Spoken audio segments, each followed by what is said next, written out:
Hey, what's up, canned meat virgin gang? Hope you're doing well. I'm doing pretty good. Today's dope sleeves from Japan are going to be known as these Gardevoir sleeves right here. Gardevoir, my favorite Pokemon involving stuff that does not regard Rule 34. I like Gardevoir a lot. Gets a lot of really good cards. Gets some fantastic art. And the sleeves are no exception. She gets some fantastic dopey dope sleeves. And like I said, they don't make stuff like this in the States. Japan has a little bit better product when it comes to sleeve art and stuff like that. My personal opinion, couldn't hurt to take a look at some of them, right? Anyways, this Pokemon Center dropping the ball lately, man, in my personal opinion, with a couple things, and not everything. This product is nothing new. I'm sure people have seen it. Pokemon Card Classic, the fucking collection box that was put up a little bit ago.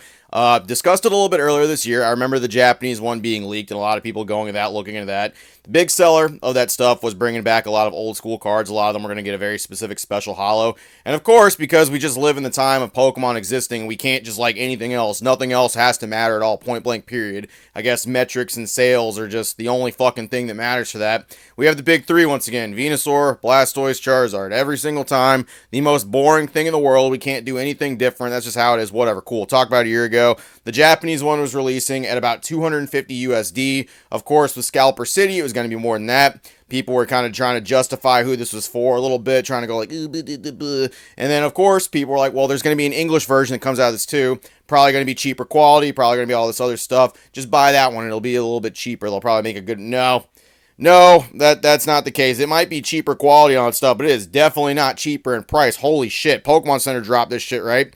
Pokemon TCG Classic. $399.99. $400 for this. $400 is what they think this is worth. Well, what does this include? It includes a nice little playmat, a nice carrying case, some cool sleeves, and then 3 decks featuring the big 3. There's a bunch of other cards in there too. There's some pretty cool little throwbacks to other cards. Lugia GX and Ho-Oh GX. Look, I don't give a fuck what anybody says. No one's excited about those cards except a few legitimate Ho-Oh and Lugia fans that I know of. Like maybe like 4 or 5 of them. Ain't nobody clamoring for this. Everyone's going for the big 3. No one's stupid. We're not going to play this stupid game. I'm not going to have people come and be like, that's my favorite. I'm super. No. Not paying $400, you're not. I don't care. I don't care. We're not playing these fantasy games. Don't give a fuck. If you bought this for $400, I know what you're doing. But it's got all this stuff and all this. I mean, look at that. There's the Charizard, the Blastoise, and Venusaur just right there. $400 is for what this is. $400 dang dollars. The case looks nice. I'm not saying the actual quality of the product looks bad. What I'm saying is I just don't know how Pokemon came to this price point for $400. I don't think any ultra premium collection box is sold from Pokemon retail even close to that price. I'm just a little confused about what we're getting out of this stuff right here. So the damage counters look cool. The actual case and all that looks cool. The actual poison and burn counters, they're a little bit different. They got little rings. They look like little rings of power right there. Little Lucky Charms Fruit Loops that would go inside your cereal. More cool stuff with the case. And look, they have like an actual scale. And look, it could be you. This shadow person could be you picking up this box for $400 fucking dollars. It's ridiculous. I don't know who is justifying paying this price as a legitimate person. So it's sold out, by the way. Like, it's completely gone, and people are wondering like who's buying this stuff. People are who don't like. I don't know why anybody's like pretending that this is something that it's not. This was 100% bought up by collectors. I don't know who this product was specifically made for. Kind of looks like it was made for the intention of like players to do this stuff, or maybe something that was like a little bit of memorial keepsake for the player side of the house. Not really too sure, but 100% collectors bought this stuff up, and it's not just regular average collectors like you and me. This is people that want to get this box, open it up, gut it for all the cards, and grade them all immediately for the possibility of reselling them or hold on into them for investment sakes. Yeah, that's what's going on here. This is not for the actual love of the card. This is not for the actual good of anything. Yes, there might be some people who like the big 3 a whole hell of a lot. They can't get Charizard's nuts out of their mouth. Hey, there's 1,000 other Pokemon, man, you can like too. I'm just saying, it's boring to me at the very least. Like the whole thing about how we just can't get off 151 it's so boring. Every fucking year, every generation, every time, and people are like, Charizard sells, and man, I get it. I don't have to like it. I don't have to do that stuff. I don't have to be the one that sucks on Charizard's nutsack constantly. I don't have to reach around and give him a whole handy-tandy. I'm not doing it. If you want to do it, go for it. There's a large amount of people in the actual community that are voicing their opinions about this time, where they're like, $400 is way too much for this product.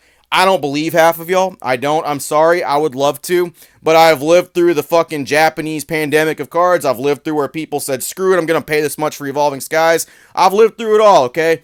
I don't believe y'all. I don't believe half of y'all. Until this comes out and you say, no, I'm not paying for this, I don't care. You may get one. You may actually pay these resale prices. What resale prices, you may ask? Oh, yeah, these resale prices that are going up right here, I don't think the fucking $2,000 one's going to do anything. But I think with how limited this might be, they may drop additional waves of it in the future. They dropped one and it sold out immediately. I think the $700, $900 range for people to buy this stuff, especially for the sole purpose of grading these cards and flipping them, isn't outside of the realm of possibility. And I mean, it's just funny because everybody was like, oh, the English one, all this stuff. Dude, it's like almost double the price. I know the Japanese resale scalping ring is going to do what they fucking will with it. I understand that. But what Pokemon Center, like, what made you decide on $400 for this? But I'm just very curious what this was about. Like, is Charizard just worth that fucking much? Because Obsidian Flames came out, and I mean, it's just, that doesn't really seem to be the case right this second, unless it's like the Japanese alt art one. That one's a little bit expensive, but everything that's come out since, I don't know, just, it doesn't really seem like people are drinking the Charizard Kool-Aid anymore, except the investor bros. Like, I that's the only people I can see legitimizing buying this for $400, feeling good about it because they're going to open it. They're going to be gutted. They're going to be up for sale. No cards, $150, $200 easy. People are going to sell that stuff. They're going to take all those cards, all three decks. They're going to grade almost the entirety of the deck, and they're just going to resell those cards. That's who this stuff is for. And then, of course, it's going to be YouTubers. They're going to be like, guys, this box is dumb, stupid, fucking expensive. I'm going to open it. I don't recommend you opening it. I'm going to open it, though. Whoa, this is nuts, Charizard! Like, they're going to do that stuff. So, like, that's what this is for. This is very clearly not for people to get into the TCG. This is very clearly not for people who wanted to actually use these decks. I don't give a fuck what anybody says. You pay $400, ain't nobody cracking that stuff open nowadays, and then just shuffling up those cards and getting that shit all light played after that money. I don't care. I don't give a fuck. Get mad at me. Tell me you're going to do it. I don't believe you. I don't believe half of y'all that say you're not going to buy it either. Like I said, I want to believe some of y'all, but I've just seen too much. I've seen people cave in. I've seen people do it, and I don't think this is going to be any exception. There's going to be people buying the graded PSA 10 versions of these cards. There's going to be people fucking throwing them around, and quite frankly, it's just another cash grab, in my personal opinion, from Pokemon. Disappointing as hell. Could have made this a hell of a lot cheaper. Could have made a little bit more of them. We'll see how many they make. Maybe they'll actually make a fuck ton of them. If they just flood the market with these, that would be really funny for people that are trying to sell these for like $900. And I don't know. Maybe people will get stuck with them that don't want them. But at the end of the day, I think people are just going to end up grading the cards and flip those fuckers. That's all I got. Whoa, man. Pokemon. Whew. $400. You guys are absolutely off your fucking rocker.